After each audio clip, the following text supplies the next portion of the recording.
በአምልስ ኮል ጠያቂ አለ። ተዋረተው እንደዚህ አትዘን። በጣም ነው ያዘንኩት። ኧረ በቃ ተው እንዳትዘን። ለኔ እኮ አይገባኝም እኮ አውቃለሁ፣ ግን በጣም አሳዘናል። እኛ ምን እናውቃለን? ምን የነቀሰ ልጅ እኮ አይኑ ሾራራ ስለሆነ እኮ ነው።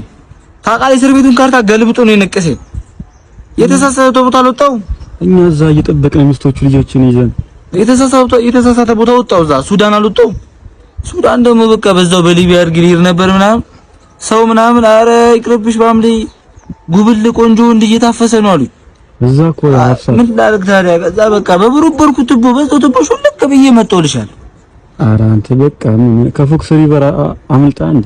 ፎክስ ሪቨር ይሄን ታደርገዋለህ። በቃ ንቅሳቱን እኮ በቃ ድጌ በጀርቤ ደግሞ እያስገረብኩት ነው።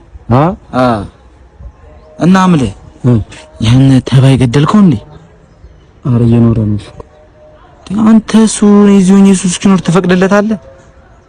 እና ምን ላድርግ? አንተ የእናቱት ነካሽ ባንዳ ነህ እንዴ? ተው እንደዛ ሳይሆን እና አቅቶኝ ነው። ሁለተኛ እሱን ካልገደልከው ማለት አንገቱን ይዘህ በሸሉ መተከል አሳየኝ። ሁለተኛ እንዳልመጣ እሺ።